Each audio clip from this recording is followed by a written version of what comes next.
Cardiac cycle को 2 minute में जानते हैं बच्चों। कार्डियक साइकिल की 3 स्टेजेस होती हैं, joint diastole, atrial systole and ventricular systole. जो पहली स्टेज है joint diastole, it last for 0.4 seconds. इस स्टेज में हार्ट की चारों चैम्बर्स रिलैक्स कर रही होती है, bicuspid and tricuspid valve open होती है एंड सेमिलुनर वाल्व क्लोज्ड होती है।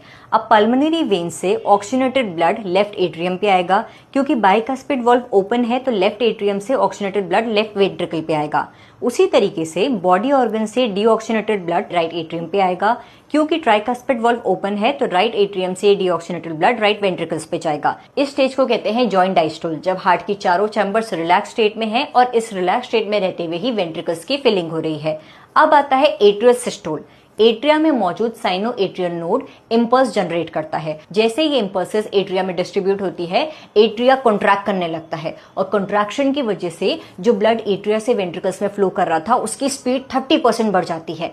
तो एट्रियल सिस्टोल जो कि 0.1 सेकेंड तक लास्ट करता है, ये एक ऐसी स्टेज है जहां पर वेंट्रिकल्स की फिलिंग हो रही है due to the contraction of atria, और ये वेंट्रिकल्स की फिलिंग 30% इंक्रीज हो गई है। अब क्या होता है, साइनो एट्रियल नोड ने जो इंपल्स जनरेट करी थी जब एट्रिया में फैली थी, वही इंपल्सेस जब एट्रियो वेंट्रिकल नोड और एवी बंडल पर पहुंचती है तो वेंट्रिकल्स भी कॉन्ट्रैक्ट करने शुरू करते हैं। बंडल ऑफ हिस के जरिए पूरे वेंट्रिकल्स में सारे इंपल्सेस जनरेट हो जाते हैं और वेंट्रिकुलर सिस्टोल होता है, कॉन्ट्रैक्शन ऑफ वेंट्रिकल्स होता है, जिसकी वजह से अब सेमिलुनर वाल्व ओपन हो जाते हैं और बाइकास्पिड और ट्राइकास्पिड वाल्व क्लोज हो जाते हैं। सेमिलुनर वाल्व के ओपन होने की वजह से लेफ्ट वेंट्रिकल से ऑक्सीजनेटेड ब्लड मेन आर्टरी के थ्रू बॉडी ऑर्गन्स पे जाएगा और डीऑक्सीजनेटेड ब्लड राइट वेंट्रिकल से पल्मोनरी आर्टरी के थ्रू लंग्स पे चले जाएगा। अब क्योंकि सेमिलुनर वाल्व ओपन थी तो वेंट्रिकल से क्या हो रहा है, अब ब्लड आर्टरीज में मूव कर रहा है। इसे कह रहे हैं वेंट्रिकुलर सिस्टोल, जो कि 0.3 सेकंड तक लास्ट करती है बच्चों। अब जैसे ही 0.3 सेकंड्स ओवर वे वेंट्रिकल्स रिलैक्स्ड मोड में आ जाती है, जिसकी वजह से सेमिलुनर वाल्व क्लोज हो जाती है। अब एट्रिया पे प्रेशर एक्सर्ट हो रहा है फ्रॉम द वेन्स अपना ब्लड एट्रिया पे पहुंचा रहा है।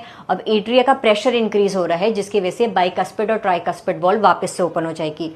4 चैम्बर्स ऑफ हार्ट वापस से रिलैक्स स्टेट में आएंगे फॉर 0.4 सेकेंड और इसमें एट्रिया से वेंट्रिकल्स की वापस से फिलिंग होगी, वापस से जॉइंट डायस्टोल स्टेज आएगी। तो एक साइकिल कंप्लीट हो चुकी है। एक साइकिल में क्या हुआ, जॉइंट डायस्टोल हुआ जिसमें वेंट्रिकल्स की फिलिंग हुई, एट्रियल सिस्टोल हुआ, वेंट्रिकल्स की बहुत तेजी से फिलिंग हुई, वेंट्रिकुलर सिस्टोल हुआ जिसमें वेंट्रिकल से ब्लड आर्टरीज की तरफ मूव किया। इस रिपीटेड इवेंट्स की साइकिल को कहते हैं कार्डियक साइकिल। 1 मिनट में हमारा हार्ट 72 कार्डियक साइकिल्स परफॉर्म करता है बच्चों, और यही कार्डियक साइकिल फॉर्म करती है हार्ट बीट। तो on an average 72 cardiac cycles are perform by heart, और इसीलिए हम कहते हैं our heart beat 72 times per minute. इसी तरीके का टॉपिक वाइज क्विक रिविजन करने के लिए stay tuned to biology 80s।